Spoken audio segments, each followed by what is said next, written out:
যে হাস্তেও ইয়াকসি বদলি হাপাং দङ आ हापांनो जायखेनो रांरि नि गोबांमा हापांनि सेबसाब्रं महायनो सेप्लाय तंखा लुकुचं राजा सेबावै तंखा आबोनो कारिबो सामुं तांजानाय रक हुबा खायनाय रक नो बहायनो गोबांमा सेबसाबनि सेप्लाय दंमानि बाय दिनै खादुमानि फुनुब्रै बिजेपि हापांनो सेजावै खादुमानि कायसा कगलाम पान्डा संसाका सारा भारत कृषक सभा ताई खेत मजूर इउनियन कथालाई मानि बाय CITU बदल दिनै आगरतलानि शकुन्तला रोड ओ पान्डा संसारगो कगनारखा आगिनि MP ताई सारा भारत कृषक सभानि आदं शंकर प्रसाद दत्त मानजाखा ताई कुबुनि जुरदा आदरक बाहायनो ভারতবর্ষে যখন কৃষি শ্রমিক ইউনিয়ন সহ অন্যান্য সংগঠনগুলো আওয়াজ তুলে যে আমাদের জন্য একটা কেন্দ্রীয় আইন প্রণয়ন করো, কেন্দ্রীয় সরকার ভারতবর্ষের কোটি কোটি কৃষি শ্রমিকদের ভবিষ্যৎ নিয়ে ভাবে না, কিন্তু কেরালা সরকার সেখানকার কৃষি শ্রমিকদের ভবিষ্যৎ নিয়ে ভেবেছে। কি করেছে তারা?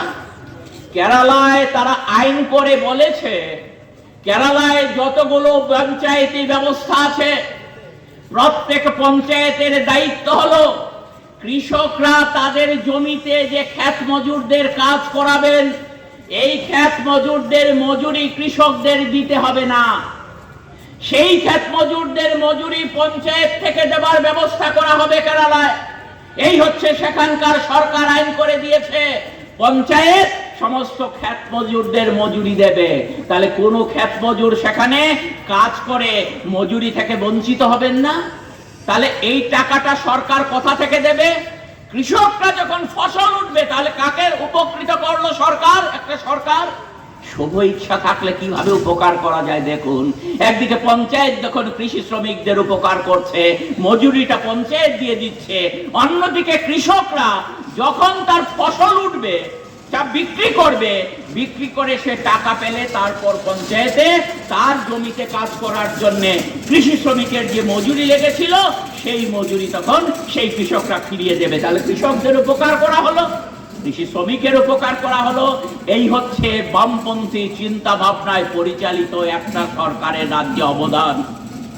আমরা যখন দেখছি আমাদের দেশের মধ্যে ছুত ও ছুতের সেখানে একটা প্রচন্ড রমরমা অবস্থায় বিজেপি সরকার চাগিয়ে দিচ্ছে, কে মুসলিম কে হিন্দু, কে সনাতনী কেউ সনাতনী না, এই নিয়ে যখন সংঘাত বাঁধাবার চেষ্টা করা হচ্ছে আমাদের ভারতবর্ষের মধ্যে, যখন দলিত অংশের মানুষকে তাকে প্রচন্ড ভাবে মেরে আহত করে ওই উচ্চ বর্ণের মানুষেরা রাস্তায় ঘোরায় মিছিল করায়, দলিত অংশের মানুষের যখন রক্ত ঝরে, তখন কেরালা রাজ্য ভারতবর্ষের মধ্যে একটা রাজ্য যেখানে মন্দিরের মধ্যে পুরোহিত দলিত অংশের মানুষ তফসিলি জাতির মানুষ মন্দিরের মধ্যে পুরোহিত হিসেবে নির্বাচিত হয়েছেন।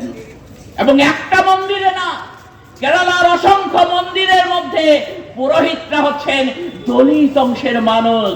কেরালা রাজ্য আছে, সেখানে ব্রাহ্মণ আছে, বিভিন্ন জাতি গোষ্ঠীর মানুষ আছেন, এবং কেরালায় মুসলিম এবং খ্রিস্টান অংশের মানুষ হচ্ছেন জনসংখ্যার 50 ভাগের বেশি।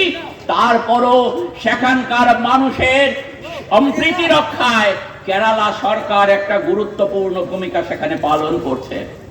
আমাদের রাজ্যে PDS সিস্টেমে চাল পেলে চিনি পাওয়া যায় না, চিনি পেলে আটা পাওয়া যায় না, গম পাওয়া যায় না, সামগ্রী পাওয়া যায় না, রেশন শপে গিয়ে মানুষ ফিরে আসেন। আর কেরালা রাজ্যে বেশিরভাগ আপনারা শুনেছেন সেখানে কফি, নারকেল, কাজু বাদাম এই সমস্ত সামগ্রী বেশি উৎপাদিত হয়। তাদের ধানের জমি কম তুলনামূলকভাবে, সেই জমি কম থাকার ফলে কেরালার নিজস্ব যে খাবারের জন্য চালের দরকার, এ চাল পাশের রাজ্যগুলো থেকে কেরালাকে আনতে হয়, ডাল পাশের রাজ্যগুলো থেকে কেরালাতে আনতে হয়। এ সত্ত্বেও কেরালায় পাবলিক ডিস্ট্রিবিউশন সিস্টেম, এই সিস্টেমে কেরালা রাজ্যের 85% মানুষ, আমরা বামপন্থীরা যখন আওয়াজ তুলি 14টি নিত্য প্রয়োজনীয় সামগ্রী রেশন শপের মাধ্যমে সরবরাহ করো, তখন ভারতবর্ষের মধ্যে কেরালা একমাত্র সরকার যারা তাদের রাজ্যের 85% মানুষকে 12 থেকে 13টা নিত্য প্রয়োজনীয় চাল ডাল থেকে আরম্ভ করে 12 থেকে 13টা নিত্য প্রয়োজনীয় সামগ্রী সেখানে বিলি করছে।